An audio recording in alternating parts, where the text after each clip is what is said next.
Franken shoe. Bit of an odd video this one, guys. I'm gonna put together all the best bits of the running shoes I've tested out in 2021 to make a super shoe. Like Frankenstein's monster, I suppose. I'm gonna delve deep into the uppers, midsoles and outsoles of all the shoes I've tested in 2021, which has the best quality upper fit, the most enjoyable midsole, and the shoe with the most outrageous outsole grip to concoct the ultimate Franken shoe.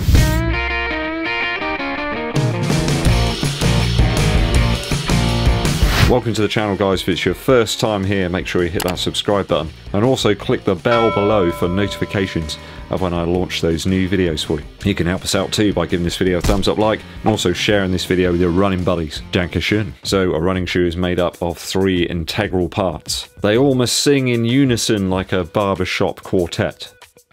Like the members of a choir.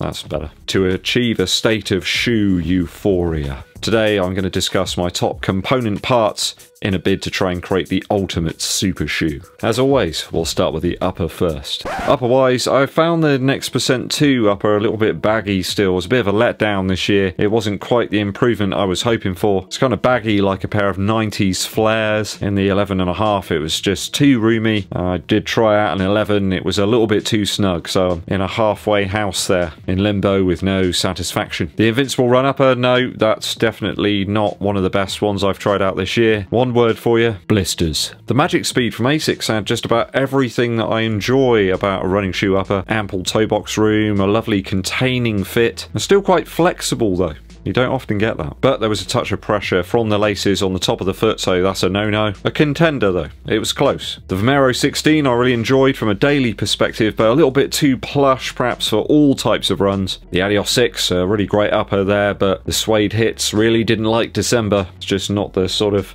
material that you need, as I found out with the Boston 10 recently. I did take those out for another 5-mile runs. That's about 10 miles over the last couple of days in those.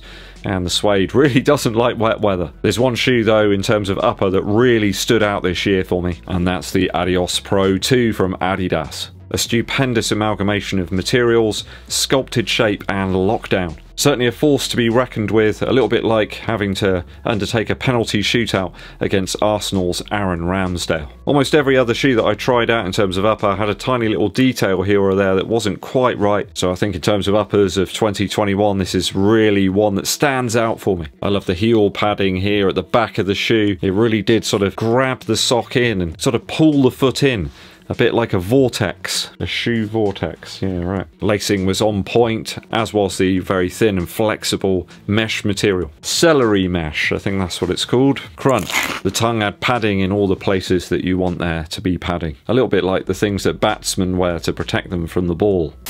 It looks better than a nice, warm, inviting Christmas pudding as well. So for upper, it's gotta be the Adios Pro 2. On to midsoles now. Which future foam favourites featured highly in my estimations this year?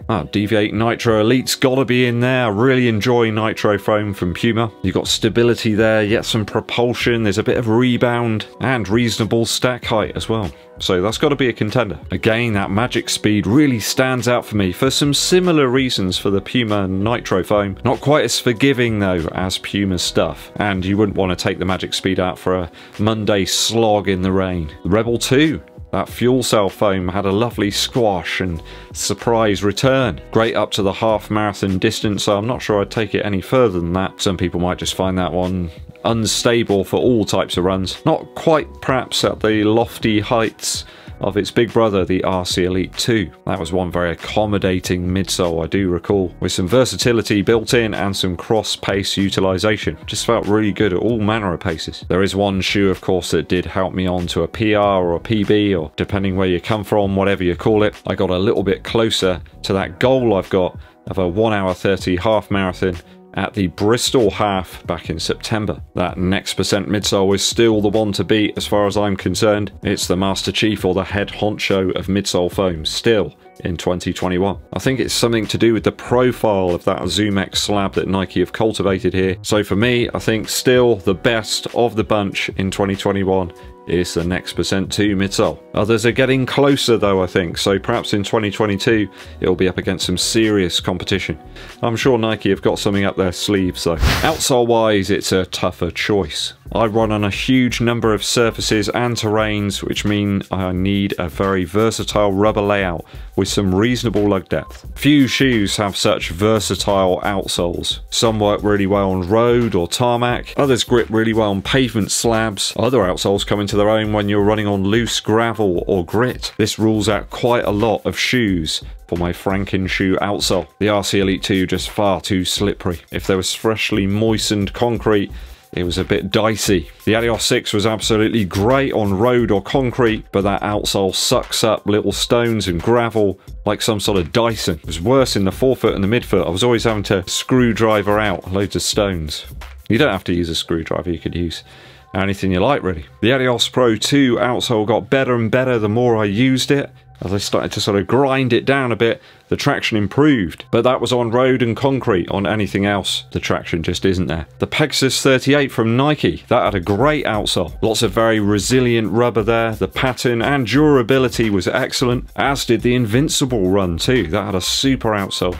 Lots of those waffle style lugs seem to work well on just about anything, even some light trails. Brilliant versatile traction on those Nike shoes, but, and there's always a but, lots and lots of rubber, which did add quite a lot of weight to the shoe in total. People moaning actually about the Boston 10 and the weight of that. My Invincible runs were pretty much the same weight. As such, I'm going to grab outsole from 2 shoes this time. I really love the forefoot section in the Asics Metaspeed Sky. Insanely grippy and very light. Still has enough space between the sections to handle some loose material underfoot. Just doesn't seem to hang on to it all that badly either.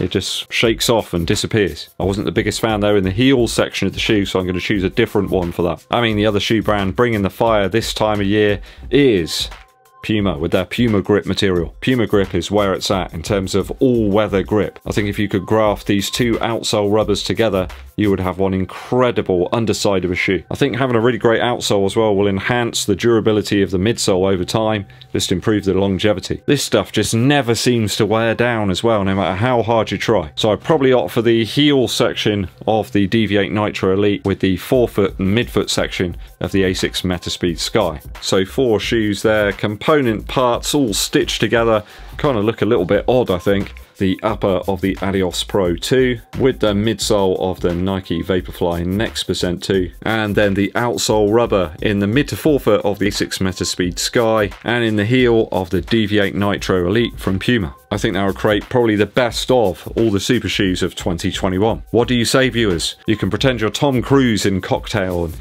come up with some incredible beguilement. Let us know down in the comments.